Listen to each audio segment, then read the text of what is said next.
Genuinely, fuck this game. I was originally gonna do this super long video, which I actually got pretty far on, but holy fastballs, this game sucks the soul out of me. And it's not even like it's unplayable either. This game can be pretty enjoyable, believe it or not. I actually had a lot of fun with it, but if I were to sum up this game, I'd say it's like being in a crumbling relationship. You want to give the game a shot, you really like it, there's a lot of things you absolutely adore about this game, but the negatives far outweigh the positives. For starters, I went into this game with a much different approach than I usually do when approaching a FNAF game. Many of you know I usually ignore FNAF's lore because when discussing how fun a game is to play, I think gameplay should far outweigh the story. However, this is a story-driven adventure game, so it's in a similar boat as FNAF World. I went into FNAF World with a higher focus on the battle encounters and the world around us because that's usually the most important parts of a turn-based RPG. However, correct me if I'm wrong here, but if you try to understand Security Breach using only Security Breach, you just can't. Like, you literally just can't. I'm not talking about solving FNAF lore as a whole because it's literally impossible at this point, but just understanding basic things about the antagonist. Who is Vanny? I know there's some tapes related to Vanessa, but why are there two of her? Who the fuck is Burn Trap? The internet is telling me it's the Mimic, but there's a variety of inconsistencies here that make it hard to believe. Fuck asking if he's the Mimic, you won't even know who the Mimic is unless you buy one of these. This is my biggest problem with this game's story. I liked it when the games and the books ran tangential to each other but never actually mixed. Sure, some elements from the books would appear in the games, and same and vice versa, like the name drop of William Afton in the Silver Eyes, but it felt more like an inevitability rather than the books influencing the games. Like, of course the name of the main antagonist would be revealed, right? It's the main villain. I gave you cats in Ohio! That doesn't inherently mean the books had anything to do with it. I do not like that I have to cough up even more money just to understand the plot of an already pretty pricey game. Sure, laugh at me all you want for calling a $40 game pricey, but when nearly every game before this barely hit $8 in a year where the price of living is already a pain in the ass, can you really blame me? TLDR, I kinda ignored the story because I knew no matter what I did, I wouldn't be able to understand it due to the massive chunks of missing information already present. And when you're playing a story-driven adventure game and, well, you just remove the fucking story, then the game becomes a lot drier. But if I try to understand the story, then the game doesn't make sense. It's a catch-22 in the worst way possible.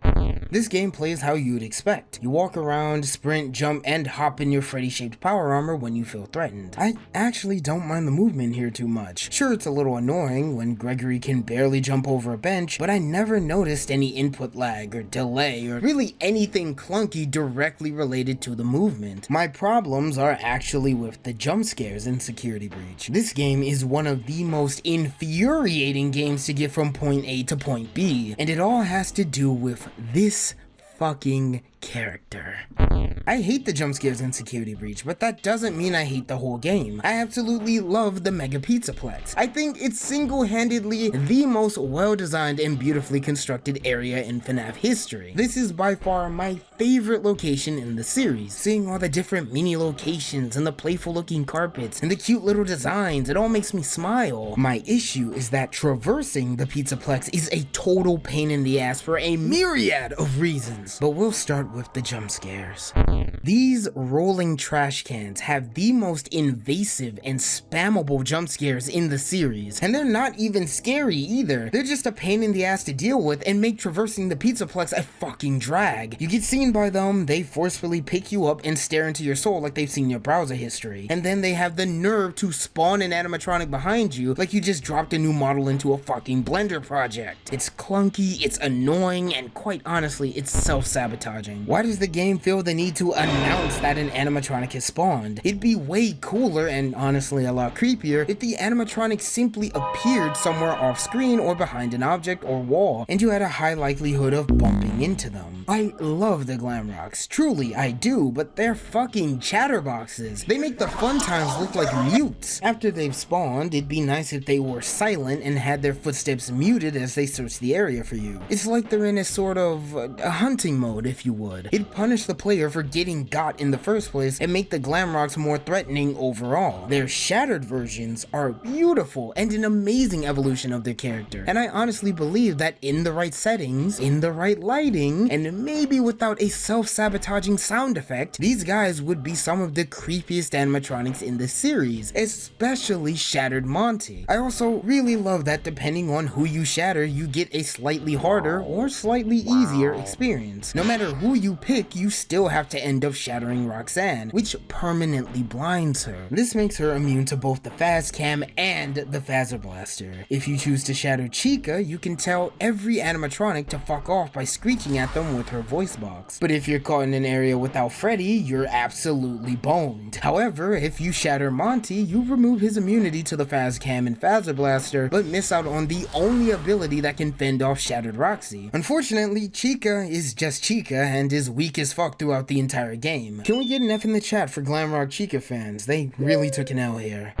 You wanna know the biggest issue I have with this game? It's not the incomplete story, it's not the shitty jump scares, although that's definitely up there, and it's not the kid-friendly vibe Security Breach is absolutely oozing with. It's the goddamn performance. The performance of Security Breach fucking ruined the experience for me. Pun not intended. We'll start with the small stuff. This game is completely filled with pop-in. I understand the Pizzaplex is a really big place, and there's a lot of moving parts like the staff bots and the animatronics themselves, not to mention any set pieces like the moving parts in Gator Golf, but that's not an excuse. This looks fucking horrendous and makes the game look like it's being held together by scotch tape and mud. And to be honest with you, it probably is. The next part is the frequent stuttering and loading screens I encountered during my entire playthrough. Yeah, this game is technically open world, but does it fucking matter if there's a loading screen every other minute? Imagine if Elden Ring had a loading screen every time you took 30 steps, because that's what it feels like. Don't make it open world if you can't fucking handle it. It deadass felt like I was playing Sonic 06 at times. I might as well be playing the same game, right? Both feature anthropomorphic animals, both had an absolutely botched launch, and both did things with their story that many ridiculed them for. However, the biggest issue I have with this game all has to do with its crowning jewel, the atrium. This is a beautiful area, and I don't use that word lightly. It's this gorgeous hub with tables, photo booths, chairs, and all of it is surrounded by every location you'll be going to. It really does feel like the heart of the Pizzaplex. You see all these colorful logos, shining signs complemented with excellent designs. The mystery, the wonder, the suspense of what secrets these locations hold is palpable, as the only thing standing between you and them is any items you may need to access them and the animatronics. And we can't forget the mountain of lag,